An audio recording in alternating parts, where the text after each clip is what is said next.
doing some interviews with some creators from Webtoon, and your name is? My name is Leanne Krasik. I'm known as Mongie on Webtoon.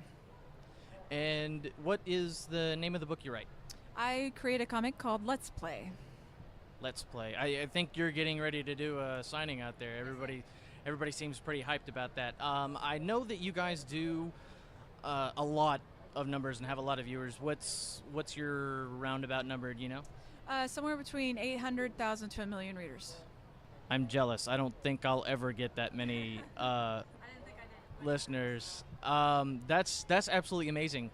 I want to talk a little bit about your book first and tell me a little bit about it. So Let's Play is a romance comedy it follows the main character named Sam Young, and she is kind of if I'm going to boil it down to the common denominator of Let's Play, it's about a woman that's a gamer. She wants to be a game developer, and she made a game, and this internet celebrity, Let's Player, named Martial Law, plays her game and gives it a bad review online. And he posts it on video, and he has like 3 million subscribers and stuff like that. And unfortunately, he panned the game, and his followers just like went out and kind of thrashed her online profile. So it kind of ruined her reputation online. And the comic itself is something that I personally would like to have read, and I couldn't find anything out there like that, so I decided I'm just gonna have to create it. Yeah, I read a lot of comic books myself. That's definitely not something that I've ever seen before. There are plenty of comic books about video games and stuff like that, but never something from the perspective of the gamer who wants to be the creator. Are you a video gamer yourself? Oh heck yeah! I learned how to read on a Commodore 64 back in '84. And then I've pretty much had every video game system up to that point. Like my parents weren't rolling in dough, so like if I didn't have it, I had a friend or a cousin who had it, and I played on it. I played Mario Kart on Super Nintendo until like my eyes were like, bleh, where they say on the box, "Don't play when your eyes do this." Playing through Myst with my dad in like the '90s and stuff like that. So to say that I'm a gamer would be very minor. I'm a huge gamer. I love that. It's refreshing to see somebody almost close to my age.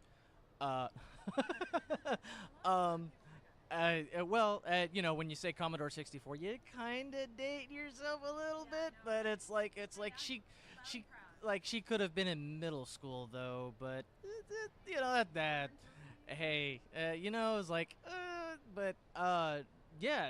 So what, as a gamer, what got you into comic books? Well, so okay, I was, spoilers, a huge tomboy. Like I have 2 older sisters, and they are the girliest of girls, and I was just like, I want to get dirty. I don't want to wear a skirt because I can't sit cross-legged, and my best friend was my cousin, who was the only male born of 8 kids, and so it was. We got into my uncle got us a Commodore 64 just for fun for Christmas one day, and then showed me all these games you can play, like text-based games, and I want to think of some of the old ones, like where the dragon's chasing you around, you got to get the key and replace it. I can't remember the name of it. Anyway, so I just thought that was so awesome that there's this technology that did that. And then when the NES came out, Super Mario Brothers, I was just hooked. So it's like my mom and dad were just like, well, we have 2 kids who are always getting in trouble because they're going out late at night, not coming home at curfew, and then we have this good kid who's at home playing Genesis, Earthworm Jim on Genesis, and she ain't going nowhere. So they kind of encouraged that, that passion.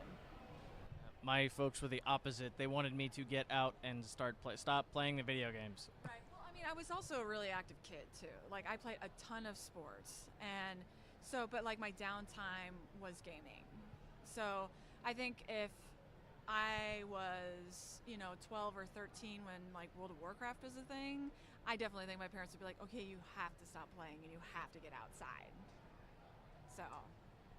Yeah, I remember those days of World of Warcraft and StarCraft and all that stuff. Oh, Yeah, so I haven't run the commands on how long I've played for a long time. I haven't played for probably about 2 years, but I played a lot.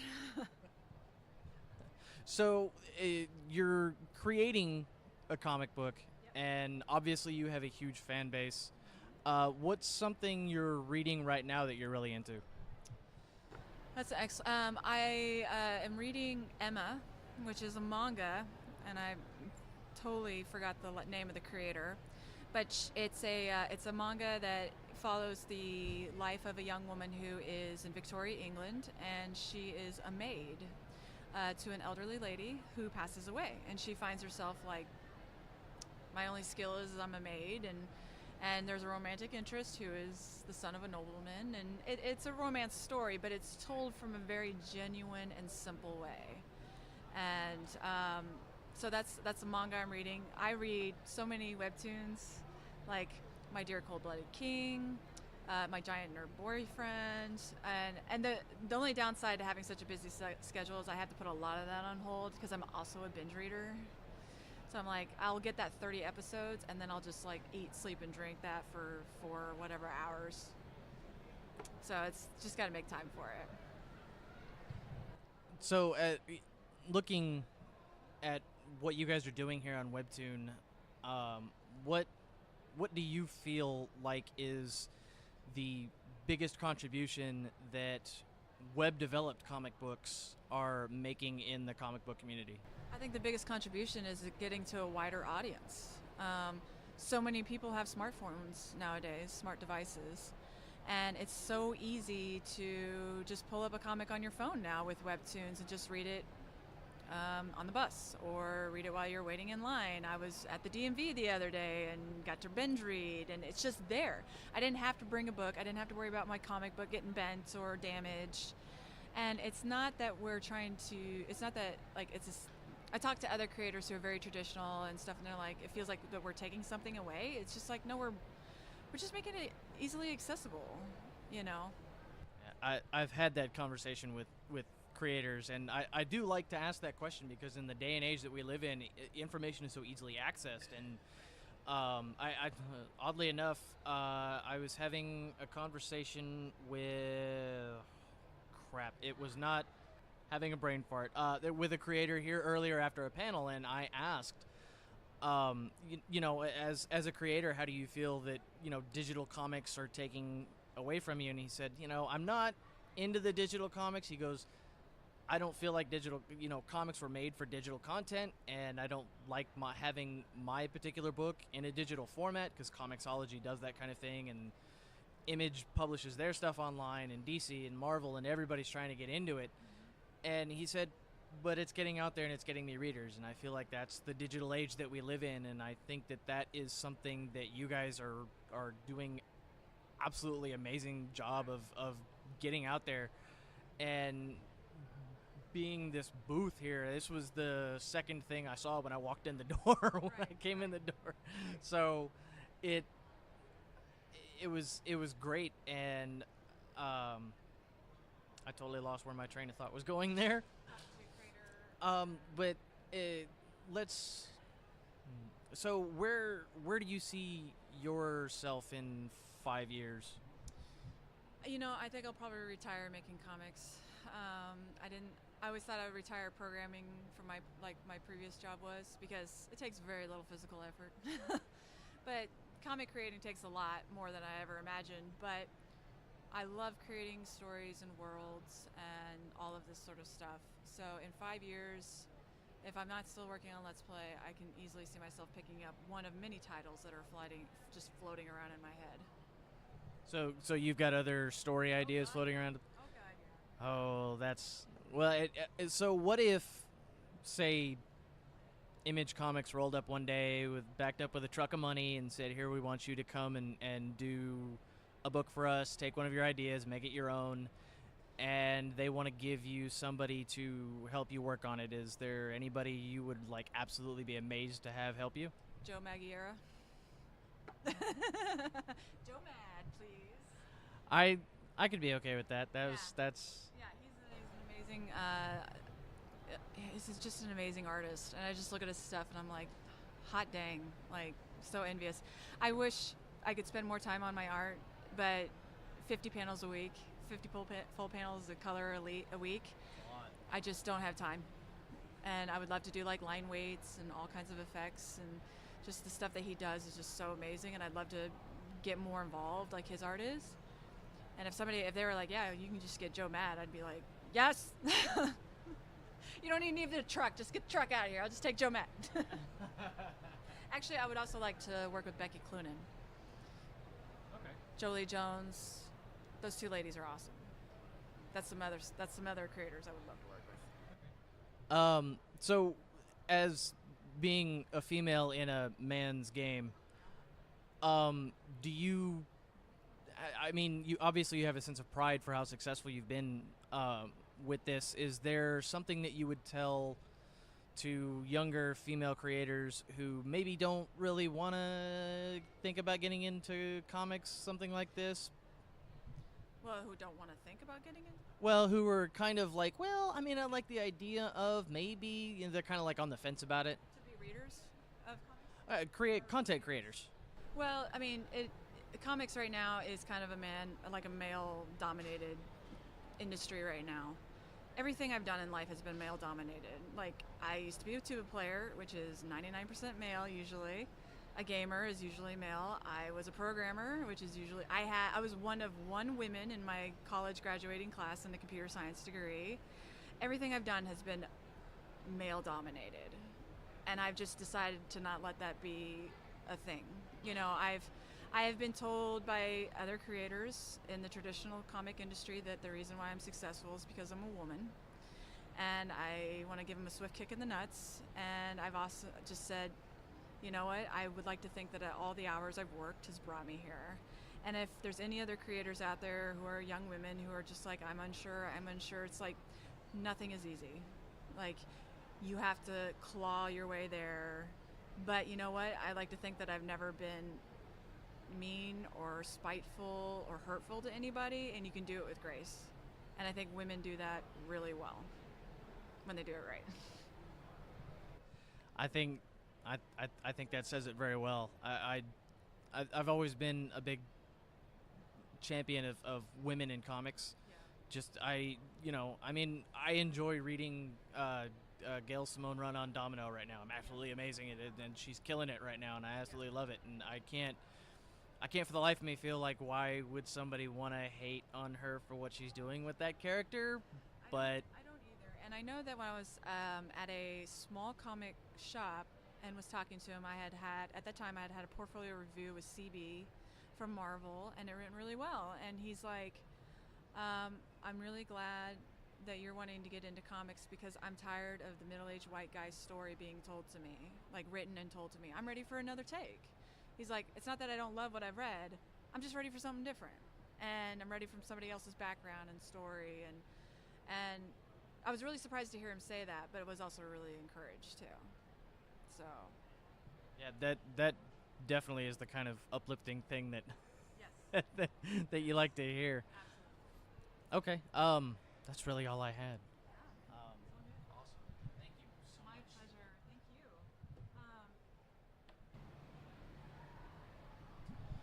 Okay, and we have another interview for Webtoon creators. Tell us your name and the title of your book. My name is Kristina, and the title of my series is called Cave of Spirits. And I was kind of perusing this before you came in to sit down. So what's your book about? So it is set in a fantasy setting where the main character, he is a fugitive because he is... I have to think about it. What is that word? He is accused of murdering his own father, who is the emperor of this world, right? So he's an escape from people who want his head. The people and some of the characters who do want his head, he actually ends up working with them to serve a greater cause, which is saving the world from eviler causes. And then it's definitely inspired by like video games where there's some cool like fighting styles. They use these coins like magic stones sort of like, or if you played Final Fantasy VII, it's equivalent to like materia. I don't know if that's an old reference, but I just like to throw it in there. A lot older. Look. Okay. Yeah, because that is like Final Fantasy games, just like the main inspiration. So, and any inspiration taking from like Sword Art Online? I've actually never watched Sword Art Online, but when I'm choreographing some fighting scenes, my writer did reference me certain scenes because they use the same similar swords, the rapier, and also so they're one-handed swords most of the time, you know. So I actually studied a couple clips from Sword Art, and then the way the animation's like great, like So I think I need to like actually watch the whole series and like get more inspiration from that. I mean, reading the manga too, because the manga was first. The story they're doing right now is from the light books. Okay. So though reading those, you didn't get the same kind of feel. But the anime that they're doing right now really makes it into a nice, really good story. So yeah, reading the manga is complete. So that's That might be a better reference for me then, because it's still Image, my comic's still Image. Animation, it is kind of different, like the pacing and then the how they set up the shots and everything. Yeah. And action's very hard to choreograph. Yeah. Well, especially when you're taking something that's already in an action sequence and trying to break it down into a picture. Yeah. How do you like highlight the action parts in a still frame? Yeah. So how did you come up with this story? Where did it kind of grow roots in? So I had a previous comic before this called Fictional Skin, and it was just a hobby comic on Discover of Webtoons. And so this comic is set in 2003, which was my childhood, my middle school years. And I wanted to, that is when I delved into all like my interests of video games and comics and stuff. And I always include this, but I loved playing Yu-Gi-Oh! Card games and everything. And so in back then, these characters play this video game, right, that took off and became popular, and that video game is actually called Cape of Spirits. Okay. Yeah. Is it surreal hearing that while you're at cons? It is, yes. It's gonna keep going.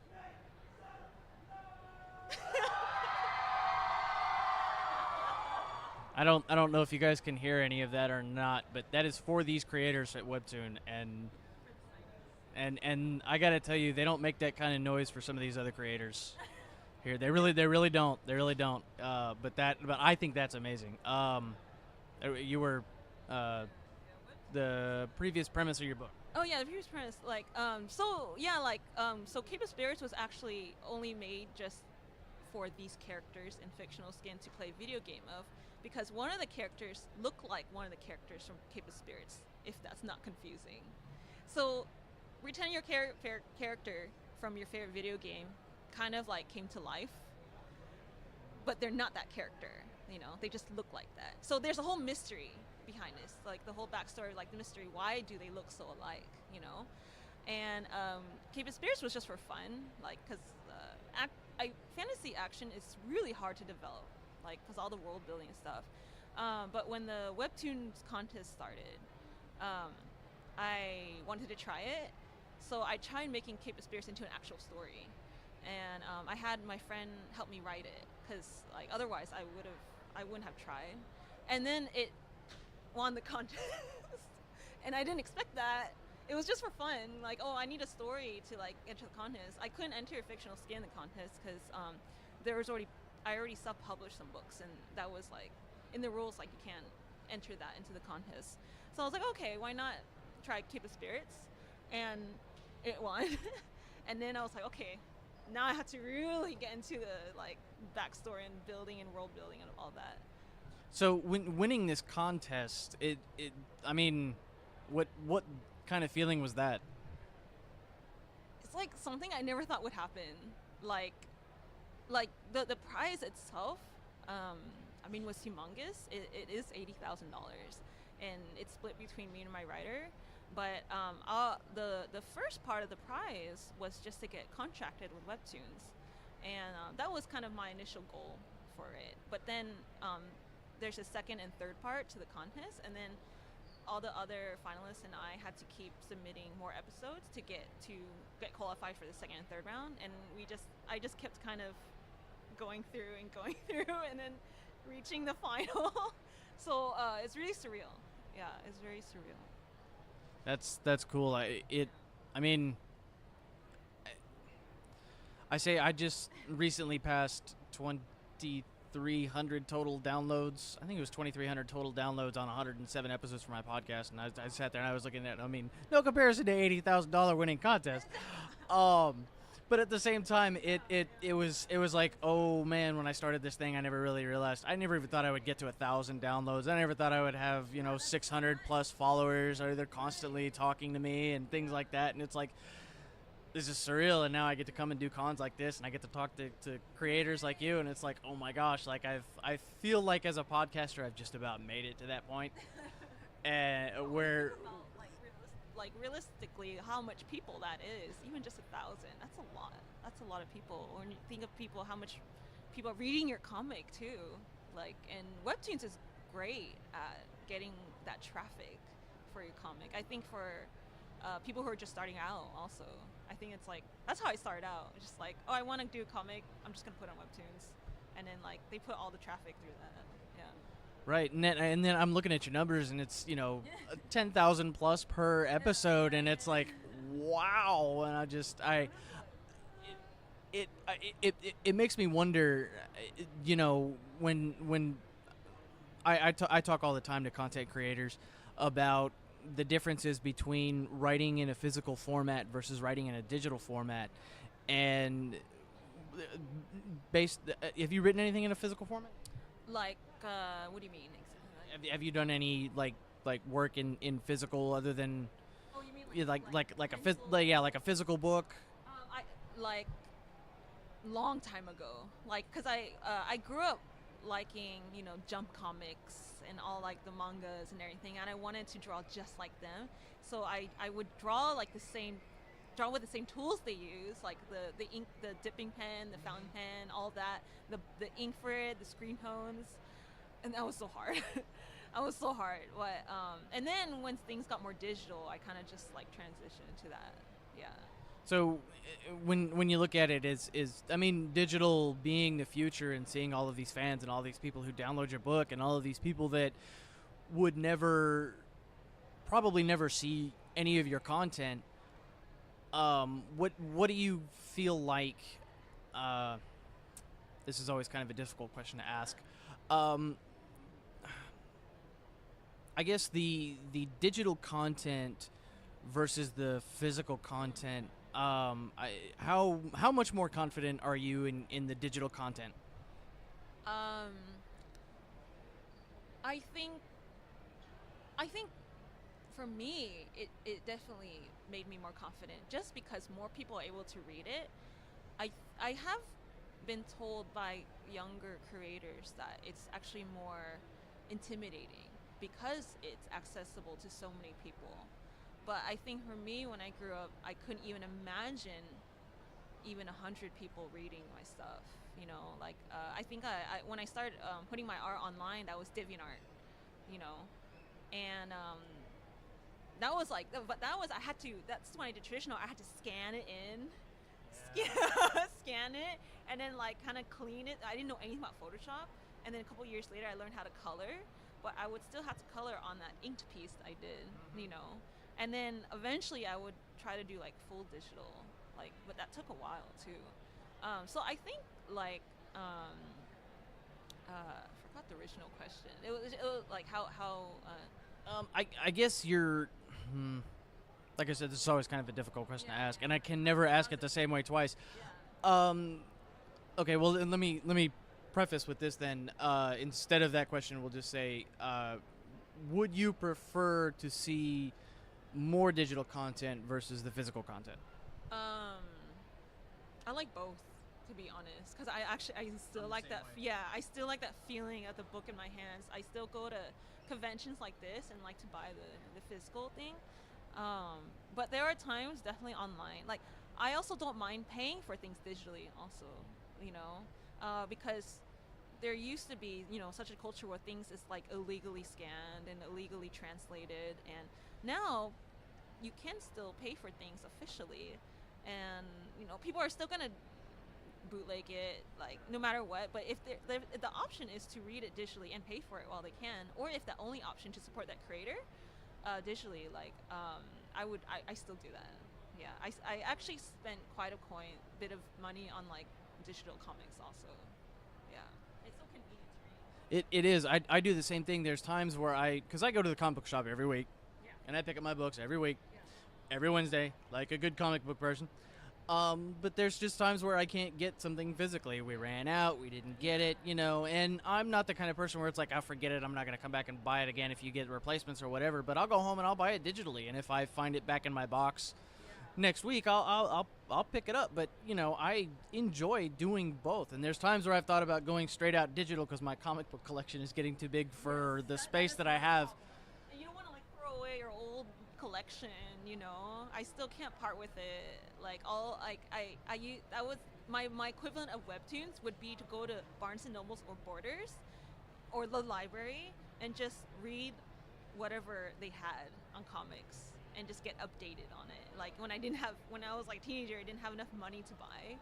And then or I would save just to buy like $10 for like a teenager is a lot for one book. And I would be so upset if there's a volume I want missing.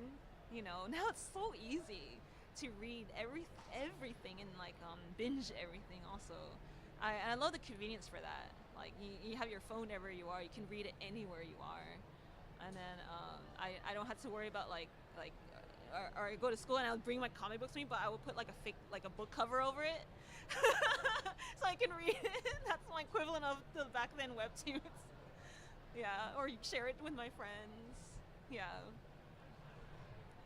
So being, and there goes the again, being a female creator in a man's dominated world of comic books, what would be like the big thing to tell these young women out here who want to be creators and are thinking about getting into it themselves? What would be the biggest piece of advice you would give them? I think biggest piece of advice, like know that there's no matter how mainstream or obscure the comic you want to tell, or if you don't want, if you're afraid of it being too feminine or too whatever, that's fine, because there is someone who read it. There will always be someone who read it. Like there will be an audience for it, and I think those things shouldn't hold you back from getting you started. It didn't.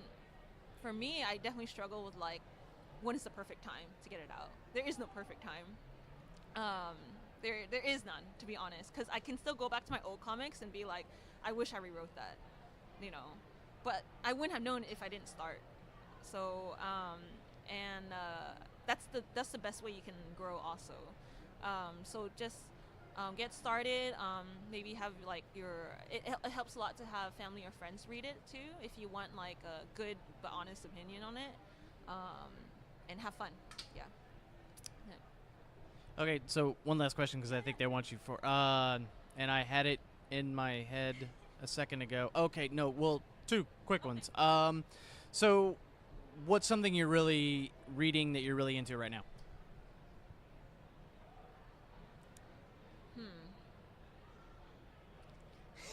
What am I reading? Okay, on Webtoons, there is a comic called Cheese in the Trap. I'm very invested in. It's like a drama romance webtoon. And other than that, I really don't have time to read that much, actually. I have a whole queue of comics. I kind of or I binge Netflix shows a lot. Yeah, and then I like a lot of like zombie. I was like, one day maybe I'll make a zombie comic. Hey. I think it's fun. Survival horror, that's what I like. Yeah, survival horror, yeah. Not a Walking Dead no kind of thing. No, I dropped that also. Like I stopped when a certain character died. I don't know if I can say. So when Steven Yeun's character died, you can edit that. Spoiler alert: Glenn is dead Yes. in the books and in the show. Yes. So that's No, people know by now. Yeah. Those of you who are listening to the podcast, you know by now, because we talked about Glenn's death in the show So it's Oh, okay. we did. We had a big discussion. That was an episode in and of itself. Was it? It Oh my was. God, that was a whole discussion. Yeah. And one last thing is your contract with Webtoon is up. This is hypothetical. Your contract with Webtoon is up, and Image is back to trucking money up to your house, and they've said, we want you to write a comic. Come bring an idea to us. We want you to write a comic with us, and we're going to allow you to work with anybody you want. Who is it? Work with anyone, like another creator. I've never thought about that. I feel like the people I'm working with, like my writer is already people I want to work with, but in terms of webtoons, oh my gosh, you put me on a spot like this. This is always the heavy question. It's like, oh my God, I don't want to not say somebody's name. I want to work with someone who that creator who made like God of Tower, like it's like 500 episodes long, and then each episode's like 100 panels, and I want to be like, how did you? It's actually action fantasy also, so I'm just like, how do you know? Yeah, so someone like that, but that's like top tier, like the one Korean creators, that would be cool to work with. Hey, if Image backs up a truck of money to your house, they, it might not, but yeah. So thank you so much for coming and talking to me and answering my silly questions and bearing with me. So thank you so much.